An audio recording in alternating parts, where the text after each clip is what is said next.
علیکم ورحمۃ اللہ وبرکاتہ۔ الحمدللہ والصلاۃ علیہ اما بعد، اللہم صلی علی محمد عبدک ورسولک وصلی علی المؤمنین والمؤمنات والمسلمین والمسلمات، اللہم صلی علی محمد کما تحب وترضی، اللہم صلی علی محمد وآل محمد۔ ہے آج بھی زمانے میں چرچا حسین کا۔ محرم کی گھڑیاں تاریخ ہے ایک پیچھے، محرم کے مہینے کے تقدس کی، احترام کی، حرمت کی ایک پورا نظام ہے، اور محرم کے ساتھ امام حسین کی نسبتیں، حضرت حسین بن علی بن ابی طالب، ان کی نسبتیں بہت عجیب ہیں۔ اب سوچنے کی بات یہ ہے کہ انہوں نے ہمیں دیا کیا ہے۔ امام حسین کی زندگی کا سب سے پہلا نظام تقوی ہے، اور تقوی نیکی کرنے کو نہیں کہتے۔ کسی نے حضرت عباس رسول اللہ صلی اللہ تعالی وسلم کے چچا، ان کے بیٹے حضرت عبداللہ بن عباس سے پوچھا تقوی کس چیز کا نام ہے؟ تو پوچھا نہ کرنے کا نام ہے، کرنے کا نام تو نہیں ہے۔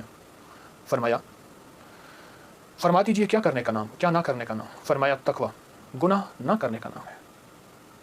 ایک بندہ بہت زیادہ نیکیاں کرتا ہے اور پھر بہت گناہ کرتا ہے، اس کو متقی نہ کہا جائے گا۔ فلسفہ حسین تقوی کا نام ہے، فلسفہ حسین قربانیوں کا نام ہے۔ فلسفہ حسین پانی نہیں مل رہا، پیاس کی شدت ہے، میں اس جگہ کو جا کے خود دیکھ کے آیا ہوں، کربلا کی ان وادیوں میں، لیکن اس بات کا اس پیغام کا نام ہے کہ وہاں حرام نہیں چلے گا، وہاں مشکوک نہیں چلے گا، وہاں حلال طیب اور طاہر زندگی چلے گی۔ ایک نظام ہے۔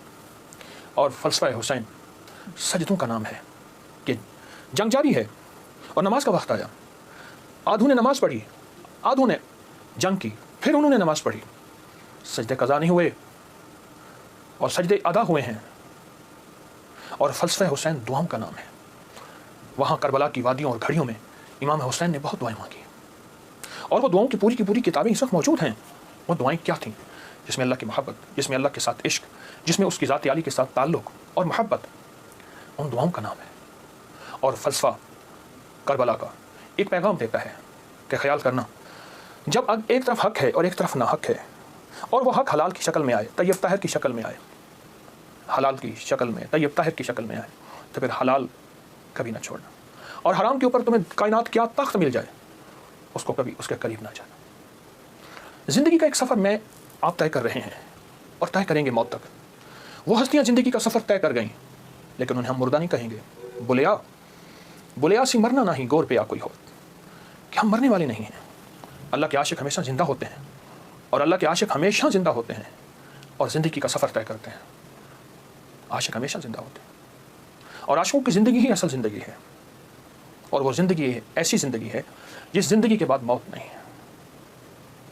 ایک عجیب واقعہ علامہ جلال الدین سیوطی رحمۃ اللہ نے لکھا ہے، ایک شخص اپنی والدہ کے قبر پہ جاتا تھا اور قرآن پڑھتا تھا، تو خواب میں والدہ آئیں، کہنے لگے بیٹا تو آ کے کچھ دیر بیٹھ جایا کر، پھر قرآن پڑھا کر، اس سے پہلے قرآن نہ پڑھا کر۔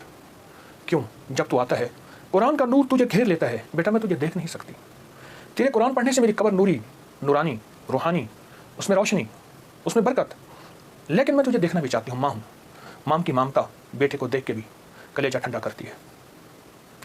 یہ زندہ ہوتے ہیں، ان کو موت نہیں آتی، انتقال ہوتا ہے۔ انتقال کہتے ہیں منتقل ہوتے ہیں ایک عالم سے دوسرے عالم۔ یہ عالم شہود ہے، عالم ارواح سے آئے ہیں ہم، اور عالم برزخ کا سفر ہمارا جاری ہے، آنے والا ہے، جس کا نام موت ہے، فنا ہے۔ ان ہستیوں نے ہمیں ایک پیغام دیا، ان ہستیوں نے ہمیں ایک زندگی کا سبق دیا کہ کبھی بھی زندگی میں اگر یہ نظام آ جائے تو پھر حلال اور حرام کی پہچان کرنی ہے، پھر حق اور ناحق کی پہچان کرنی ہے، اور حلال اور حرام میں اگر کنبا جا رہا اور معصوم بچے جا رہے، اور پھر یہ نہیں دیکھنا کہ کون جا رہا، پھر دیکھنا یہ ہے کہ اللہ کی راہیں سچی راہیں کون ہیں اور کہاں ہیں اور کیسے ہیں۔ امام حسین کی زندگی میں اور ان کا جتنا بھی قافلہ تھا، ان کی زندگی میں کچھ وظائف بھی ملتے ہیں جو میں لوگوں کو بہت بتاتا ہوں، اور اس سے بہت فائدہ ہوتا ہے اور اس سے بہت نفع ہوتا ہے۔ ایک عمل دیتا ہوں، بہت زندگی میں کام آئے گا، ان مبارک گھڑیوں کے حوالے سے ایک عمل دیتا ہوں اور اس سے بہت فائدہ ہوگا۔ وہ عمل یہ ہے کہ آپ 2 تسبیح سورۃ فاتحہ کی پڑھیں، اول آخر 3 دفعہ درود شریف، اور سورۃ فاتحہ کی 2 تسبیح پڑھ کے اور اس کا ہدیہ حضور کے گھرانے کو ہدیہ کریں، اور اگر چاہیں تو 2 تسبیح سورۃ اخلاص کی پڑھ لیں، 2 تسبیح سورۃ اخلاص کی، اور اس کا ثواب حضور کے گھرانے کو ہدیہ کریں۔ اور یہ سورۃ اخلاص کا پڑھا ہوا ہدیہ اللہ کی رحمت سے نوروں میں، برکتوں میں، اور اللہ کی رحمتوں میں پہنچتا ہے 100%. اور حضور کے گھرانے کو ہدیہ کریں. اور حضور کے گھرانے میں حضور کی بیویاں، بیٹیاں، داماد، نواسے، نواسیاں، یہ حضور کا گھرانہ ہے. اور اس حضور کے گھرانے میں یہ حسینی قافلہ بھی حضور کا گھرانہ ہے. ان کو ہدیہ کریں حضور کے گھرانے کو. اور جو مراد مانگے اللہ عطا کرتا ہے. اور یہ مسلسل عمل کرتے رہیں. آپ دن کے کسی وقت صبح شام 2 تسبیح سورۃ اخلاص پڑھ لیں. ہر دفعہ بسم اللہ الرحمن الرحیم 7 پڑھیں اور اول آخر درود پاک پڑھیں. اور پھر یہ تسبیح آپ ان کی خدمت میں ہدیہ کر دیں. آپ کا کوئی مسئلہ ہے، آپ کی کوئی مشکل ہے، آپ کی کوئی پریشانی اور ناممکن ہے، اس مسئلے، مشکل اور پریشانی میں یقیناً آپ کے لیے خیر کی، برکتوں کی اور رحمتوں کی